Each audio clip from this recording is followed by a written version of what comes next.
भारत के शिल्पकार परम पूज्य डॉक्टर बाबा साहेब अम्बेडकर जी, छत्रपति शिवाजी महाराज इनको नतमस्तक होते हुए आज सर्वपक्षीय डॉक्टर बाबा साहेब अम्बेडकर जी की 135वीं जयंती का कार्यालय का उद्घाटन हमारे शहर की शान, मेरे पिताजी के दोस्त, सहकारी, इस शहर के पालक मंत्री साहब आदरणीय संजय जी सिरसाट साहब, इनके हाथों से हुआ है, ऐसा मैं जाहिर करता हूं। आज इस कार्यक्रम में उपस्थित आदरणीय संजय जी सिरसाट साहब, हमारे प्रमुख मार्गदर्शक बाबूराव जी कदम साहब, संस्थापक अध्यक्ष गणेश महासंघ जी के हमारे पृथ्वीराज पवार साहब, खाजा भाई, खांबेकर भाई, हमारे पिताजी के सहकारी ज्येष्ठ हमारे मार्गदर्शक करने वाले आदरणीय किशोर जी थोरात साहब, हयूम भाई, बालकृष्ण इंगड़े जी, हमारे माजी महापौर विकास जी जैन साहब, महिला अध्यक्ष मंजूषा भाई पवार साहब, दिलीप पाड़मुख साहब, दादाराव भाऊ, रवि भाऊ, अरविंद अवसरमुख, सवाकिल भाई अजमत, सभी हमारे वाघमारे साहब, सारे टीम, शिवाजी कावड़े साहब, रंजीत कुणाल मराठे साहब भी हमारे हैं। रंजीत कुणाल मराठे साहब का सत्कार बाकी है वो करने, और सभी मान्यवर हमारे गुड्डू, आनंद, प्रकाश दादा, दीपक, राजू भाऊ, सभी लोगों को मैं आभार व्यक्त करता हूं और कार्यक्रम समाप्त हुआ ऐसा जाहिर करता हूं। और एक शब्द बोलना चाहता हूं साहब, आपको देर जरूर हुई पर आज हमारा दिल मन भर के आ गया कि आज 7 साल मेरे पिताजी को गुजर के हो गए। आज पहली बार साहब हमेशा यहाँ आना बैठना, लेकिन पिताजी के बाद आज पहली बार का कार्यालय को आप आए, आपका बहुत तहे दिल से शुक्रिया अदा करता हूँ। वैसे सारे कार्यक्रमों में साहब हमारे हमेशा रहते हैं, 14 तारीख को भी साहब रहेंगे ऐसी अपेक्षा करता हूँ और अपने 2 शब्द समाप्त समझता हूँ। इस वक्त वेळ जास्त झालेला आहे, मला यायला उशीर झाला, सकाळपासून बाहेर होतो, आता नाशिकला जाऊन आलोय, आणखीन एक कार्यक्रम करून आलो म्हणून उशीर झाला।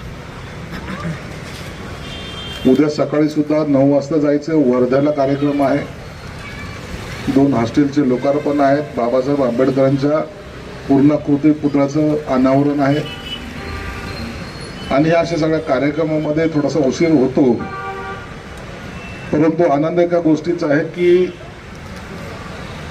संभाजीनगरमध्ये जी काही आंबेडकर जयंती साजरी होते ते महाराष्ट्रामध्ये सर्वात मोठ्या प्रमाणात संभाजीनगरला होते। हे चळवळीचं केंद्र आहे। खऱ्या अर्थानं राजकारणामध्ये जे काही पुढारी झाले ते सर्व या चळवळीतून तयार झालेले आहे। मी सर्वांना जवळून पाहिलेलं आहे, सर्वांशी माझा संपर्क आलेला आहे। पुढारी नंतर झाले, परंतु बाबासाहेबांनी खऱ्या अर्थानं कर्मभूमी ज्याला मानलं ते संभाजीनगर आहे। मिलिंद कॉलेज पाहिलं आपण, बाबासाहेबांनी त्या काळामध्ये त्यांना सुचलेली कल्पना, बाबासाहेब मुंबईला संभाजीनगरला येणे, संभाजीनगरला जागा घेणे, जागा घेऊन एवढं मोठं कॉलेज निर्माण करणे, हे आपल्याला आज जर विचार केला तर ते एक स्वप्न वाटतं। त्या काळामध्ये 200 एकर जमीन घेऊन या ठिकाणी कॉलेज निर्माण करणं आणि तेही स्वतःच्या नावावर नाही तर ते ट्रस्टीच्या नावावर, हे बाबासाहेब आहे। आणि म्हणून त्यांची जयंती या ठिकाणी लाखो विद्यार्थी जे आलेत ना मराठवाड्यातले, परभणीचे असतील, बीडचे असतील, नांदेडचे असतील, हिंगोलीचे असतील, विदर्भातले असतील, शेकडो विद्यार्थी, लाखो विद्यार्थी येऊन या ठिकाणी शिकले आणि शिकल्यानंतर खऱ्या अर्थाने मोठमोठ्या पदावर गेलेत। त्याच्यातले मी आता मंत्रालयामध्ये पाहत होतो, मला अनेक अधिकारी सांगतात साहेब आम्ही मिलिंद कॉलेजचे विद्यार्थी। म्हणजे बाबासाहेबांनी निर्माण काय केले हे त्या अधिकाऱ्याच्या चेहऱ्यावर आपल्याला कळतं। म्हणून इथलची जयंती ज्या जोरात आणि जल्लोषात साजरी होते, खरं तुमचं सर्वांचं मनापासून आभार मानतो आणि ह्या जल्लोष कायम राहायला पाहिजे। मी जल्लोषाला कधी विरोध केलेला नाही, जल्लोष हा कायमच राहिला पाहिजे। परंतु जल्लोष साजरा करताना कोणतंही असं काही कृत्य आपल्या हातून होऊ नये ज्याच्यामुळे त्या जयंतीचं गालबोट कुठं लागेल। म्हणून सर्व पक्षी जयंती जी आपण साजरी करतो, मी पाहिलेलं आहे मनमोहनसिंग उभे राहायला आम्ही अध्यक्ष जेव्हा करायचो त्या टायमाला सर्वजण ते दरवेळी म्हणायचे अरे नाही मेरे को नहीं होणार, ये टाइम नहीं होणार, परंतु ते कायमस्वरूपी त्यांना आम्ही त्याला अध्यक्ष म्हणून नेमायचो. एखाद्या माणसामध्ये एखाद्या काम करायची जर इच्छा असली तर त्याला काय केलं पाहिजे, पुढं कसं आणलं पाहिजे ते आम्ही मनमोहन सिंगकडून शिकलेलो आहोत. आम्ही अत्यंत जवळचे एकमेकांच्या स्नेही राहिलेलो आहोत. म्हणून ही आंबेडकर जयंती साजरी करताना मी तुम्हा सर्वांना विनंती करतो, बाबूरावजी आपल्याला अडचण डीजे बीजेची नाही आहे, परंतु डीजेमुळे लहान मुलं वयोवृद्ध माणसं, मी आता आमच्या त्या उस्मानपुरातलं काय नाव त्याचं कुठे लक्ष्मण काय नाव रे ते आपले सचिन बोर्डे, मी माझा अनुभव सांगतो तुम्हाला. मला बोलवलं त्यांनी तिकडे, पुण्याहून एक डीजे आणला. डीजे एवढा मोठा आणला की ते डीजेचे नारळ फोडायला मी गेलो तर आतून मी धडधड माझी सुरू झाली. मी बोललो जातो की काय, पटकन ते नारळ फोडून पळून गेलो. बरं डीजेवर एवढ्या काही थप्प्या लावल्या होत्या, एवढ्या जोरात आणला 8 लाख रुपये त्याला दिले. इकडे आणलं तर तिथे असं आडवं बॉम्ब लावलेलं आहे ते लोखंडाचं, तो डीजे त्याच्यातून पुढे गेलाच नाही. अखेरला डीजे वापस घेऊन जावं लागलं. हे मी उस्मानपुराचं उदाहरण सांगतो. हे बघा, आनंद व्यक्त करावं, आनंद व्यक्त करायला बाबासाहेबांनी आपल्याला गुलामातून माणूस बनवलं. त्याची जयंती साजरी करताना कुठेही लाजलं नाही पाहिजे. प्रत्येक माणूस, तुम्ही आम्ही सांगण्याने काही होत नाही. हा प्रत्येक समाजातला प्रत्येक माणूस त्या दिवशी दिवाळी घरात साजरी करतो, तुम्ही सांगा का नका सांगू. आणि प्रत्येक माणूस हा रस्त्यावर येतो, तो म्हणतो की मला माझ्या बाबासाहेबांच्या जयंतीमध्ये सामील व्हायचं. आपण त्याची काळजी घ्यायचा प्रयत्न करतोय. मी कमिशनरला काय जे बोलायचं ते बोलल, परंतु ही साजरी करत असताना त्या विचाराने, त्या ध्येयाने आपण पुढे गेलं पाहिजे. मी पण आता या टायमाला आंबेडकर जयंती साजरी करतो. मला आता मंत्रीपद असल्यामुळे थोडासा पावर आलेली. मी आता 13 तारखेला संध्याकाळी 7 वाजता शिवाजी पार्कला 2000 ड्रोन घेऊन एक साथ 2000 ड्रोन आकाशात जातील आणि बाबासाहेबांची प्रतिमा त्या ठिकाणी साकारल्या जाणार. त्यांच्या जीवनावरचे काही छायाचित्र त्या ठिकाणी दाखवले जाणार आहे त्या ड्रोनच्या माध्यमातून.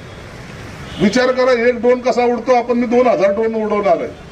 आनंद व्यक्त करतो का नाही मी, आणि प्रत्येकाने तिथे येऊन पाहिलं पाहिजे, हे माझं त्यांना सुद्धा विनंती.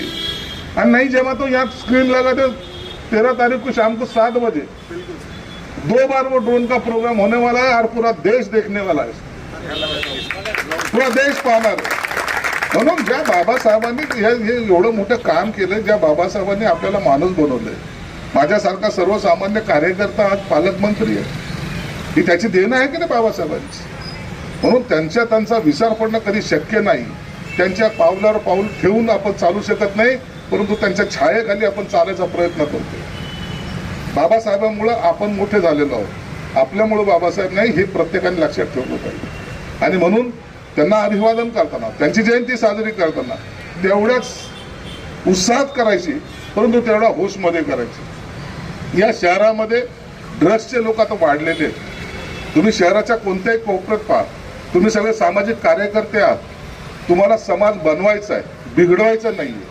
म्हणून तुम्ही कोणत्याही एरियामध्ये कॉर्नरमध्ये जाऊन बघा, ड्रग्सचा व्यापार वाढत चाललेला आहे. ते बटन काय, गोळ्या काय, ते चालू आहे ना, त्याच्यामुळं बेधुंदपणे एकमेकाला मारणं हे सोपं झालेलं आहे. मी अनेक वेळ मी पाहिलं, कोणी तो जो गोळ्या खातो ना, बटन बिटन काय खातात ते, तो पोटात चाकू घुपसायला सुद्धा मागं पुढं पाहत नाही, त्याला काही कळत नाही, आपण चाकू मारतो. म्हणून ही परिस्थिती जेव्हा या शहरामध्ये यायला सुरुवात झालेली, त्याचा परिणाम आता लोकांमध्ये भीतीचं वातावरण तयार असतं. मी दरवेळेला कमिशनरला सांगत असतो, माझ्या शहरामध्ये कुठं गडबड होता कामा नये. माझ्या शहरामध्ये असे कोणी बटनवाले असतील तर त्याला पहिलं धर आणि चांगलं चेतून काढ, चांगलं मार त्याला. काय टेन्शन घेऊ नको, आम्ही तुझ्या पाठीशी आहोत, पोलिसांच्या बरोबर आम्ही राहू, परंतु हे ड्रग्सचा धंदा आपल्या शहरामध्ये चालू देणार नाही. ही भूमिका आपण पहिल्या दिवसापासून घेतलेली आहे. आजही तुम्ही पाहता शेकडो टन माल आताही पकडले जातो. गोळ्या ट्रकने येतात, ट्रक भरूभरू येतात. म्हणजे हा एका प्रकारे संभाजीनगर हा ड्रग्सचा अड्डा होतो की काय, अशी भीती वाटायला लागते. म्हणून ह्या सगळ्या गोष्टीची आपल्याला काळजी घ्यायला पाहिजे. लहान लहान मुलं 18-20 वर्षाची मुलं आता त्या गोळ्या खायला लागलेले आहेत आणि हे आपल्यासाठी धोकादायक आहे. म्हणून या आंबेडकर जयंती साजरी करत असताना अशा गोष्टीला तुम्ही समोर आणा लोकांच्या, की याच्यापासून लांब राहा. तुमच्या घरातला एक माणूस जरी त्याच्या आहारी गेला, तुमचं येणारी पिढी बर्बाद होणार आहे. आणि येणारी पिढी जर बर्बाद करायची नसेल तर या ड्रगपासून लांब राहिलं पाहिजे. याचा प्रचार आणि प्रसार सुद्धा आपण केला पाहिजे. म्हणून आंबेडकर जयंती साजरी करताना मी सुद्धा 13 तारखेला तिथे जाणारा ड्रोनचा कार्यक्रम आहे. 14 तारखेला पुन्हा चौपाटीवर आम्हाला सर्वांना, राज्यपालासहित सर्वांना आम्हाला तिथं अभिवादन करायचं. 14 तारखेला मी 11 वाजता तिथून ते अभिवादन झाल्यानंतर डायरेक्ट इकडे येणार आहे आणि आल्यानंतर पुन्हा आंबेडकर जयंतीमध्ये तुमच्या सर्वांबरोबर आपण सर्वजण मिळून आंबेडकर जयंतीमध्ये बरोबर चालू. त्या जयंतीमध्ये आपण जेव्हा जातो, त्या रॅलीमध्ये जेव्हा घुसतो, त्या टायमाला असलेला आपला कार्यकर्ता तेवढंच आदरानं आणि आनंदाने आपल्याला भेटत असतो आणि आपला एक मान सन्मान म्हणून तोही त्या शिस्तीत चालतो. येणाऱ्या माता भगिनी, लहान मुलं असतील, वयोवृद्ध असतील, त्यांना कुठेही दुखापत किंवा धक्का लागत नाही. आंबेडकर जयंतीचं वैशिष्ट्य असं आहे, यांना पोलिसाचा बंदोबस्त लागत नाही. कधी मी इतक्या वर्ष पाहतो पोलिसाचा बंदोबस्त नाही. कार्यकर्त्याचा आवाज हा प्रत्येक ठिकाणी वाढलेला असतो आणि कार्यकर्ताच आपण इतरांचं संरक्षण करतो. ही पद्धत मी पहिल्यापासून पाहत आलेलो आहे. जयंतीमध्ये चोऱ्या होणं तर भाग सोडूनच द्या, कारण की जयंती साजरी करताना येताना जो कार्यकर्ता आहे तो प्रत्येकाची काळजी घेत असतो. किती महिला असतात, काही अंदाज आहे त्याचा? लहान मुलं किती असतात, अंदाज आहे त्याचा? म्हणून आपण हे आनंदाने साजरी करूया आणि या शहराला नाही, महाराष्ट्राला दाखवून देऊ की आंबेडकर जयंती साजरी आम्ही जे काही करतो ती एकदा तुम्ही पाहायलाच पाहिजे. म्हणून तुम्हाला सर्वांना शुभेच्छा देतो. बाबासाहेब आंबेडकरांनी ज्या पद्धतीने आपल्याला मोठं करण्यासाठी कष्ट घेतले, आपल्याला मोठं करण्यासाठी जे काही मेहनत घेतलेली, त्यांना तर आपल्या सर्वजण मानवंदना करतो.